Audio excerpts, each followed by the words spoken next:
Meron nga po kayong inilabas na pahayag kaugnay pa rin itong pagtaas ng singil sa garbage fees po sa mga negosyo dyan sa Maynila.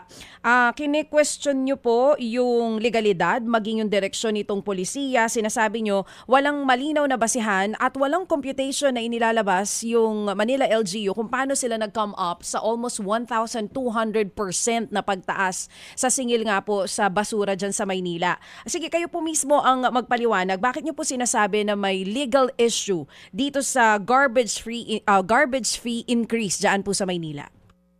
Opo. Unang-una, hindi naman po kami ayaw sa garbage fee. Tama naman po na may garbage fee ang isang lungsod. Subalit, hindi ito dapat napakamahal at walang konsultasyon. Ngayon, ang issue dito, napakalaki at walang konsultasyon ang ginawa ng Manila dito sa Ordinance number 9151. Una, meron na tayong basis, no, Supreme Court ruling Ferrer Jr. versus Quezon City noon na pinasawalang bisa yung ordinance na ginawa ng Quezon City. Bakit? Dahil hindi ito, sabi ng Supreme Court, kailangan kung magtataas tayo ng garbage fee, una, may adequate justification at computation. Nakita na nga natin, ni Sir Ted kanina, may hawak siya ng kopya ng ordinance, wala talagang computation na nakalagay doon. Nagsagawa ng video explanation si Mayor Isko, pero lalong lumabo kasi ang sinasabi niya per employee output ang singil, subalit sa ordinance per square meter. So ano ba talaga? So hindi malinaw ang computation nito. At makikita din natin kung gaano kalaki yung computation, no? Siya na yung pinakamalaki sa Metro Manila. Kung sa 1,000 square meter ang isang restaurant, distillery, 6,000 lang sa Makati, umaabot ng 100,000 plus dito sa Manila bigla. So napakalaki ang pagitan. Kung hahayaan natin to, susundin ito ng ibang LGU at ito ay hindi dapat ganon. Ikalawa, hindi malinaw yung connection sa actual waste services ng garbage fees. No, nakalagay lang, madaming nag-post na mga negosyante ng kanilang mga renewal ng permits. No? At nakatanggap kami ng maraming reklamo sa aming FB page. Yung mas malaki pa sa BIR tax sa kung ano-anong tax na hiningi dun sa kanilang permit for business, ang garbage fee. No, kung ito ay lump sum na garbage fee, hindi ito pwede. Dapat masasabi dito kung ito ba ay napupunta sa sahod ba ng mga waste workers na nandoon, ito ba ay mapupunta sa hauling fee, mapupunta ba ito sa material recovery facility na talagang yan ang mandate ng Ecological Solid Waste Management Fee, no, para ma-recycle, no, makulumpon at masort, maka-recycle. Yan ay hindi nakasaad doon. So hindi natin alam kung hauling fee ba to, tipping fee. Ang sinasabi lang ng mayor, ito ay dahil sa hauling fee, dahil lumayo daw yung pagtatapunan ng basura from Navotas To San Mateo. to San Mateo. Oo. At may issue pa dyan na bakit sa San Mateo tayo laging lahat itatapon bigla-bigla.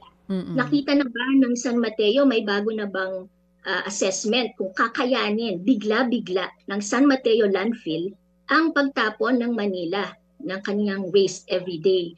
No, ang sinasabi ni MMDA chair ay may ECC naman na po ito noon pa, pero matagal na po yung ECC na yan, 2011 pa. Kung may major change or scope of change in scope at change in capacity, biglang dumami yung volume ng basura, dapat ito ay magsagawa ng bagong ECC. At narinig na po natin noong August na hindi ito isinang-ayunan ng mayor ng San Mateo.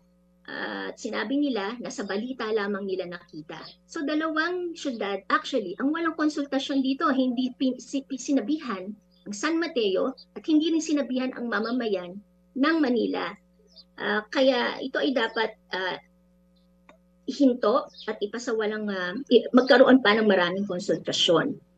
May At ikatlo, Sige po, tuloy po. ikatlo po, inconsistent po siya dun sa batas at mga ilang polisiya natin. Meron po tayong RA 9003 na ang preferred option niya for waste management ay hindi hauling, hindi pagkokolekta ng basura, kundi avoidance and reduction ng waste. Ngayon, kung ito ang priority, hauling, nakikita natin na wala sa plano nito ang reduction at yung mas matataas pa na uri, reduction, redesign, recycling, bago yung hauling sa landfill. Kasi ito na dapat sa RA 9003, ito na dapat ang pinakahuling option. Subalit dahil dito mapupunta ang gastos natin, dapat tanungin natin bakit nga ba? No? Bakit hindi yung reduction? At makikita natin dahil ang dami ng mga umanong balita, sumingaw na balita na mukhang malapit ang ating mayor dun sa mga waste haulers natin, no? Kaya meron ding isang grupo ng mga negosyante na nagsasabing kailangan magkaroon ng transparency at magkaroon ng investigation tungkol doon sa mga leanings ng ating mayor. Mga kapatid, brothers and sisters, saan ka pa? Dito na tayo sa totoo.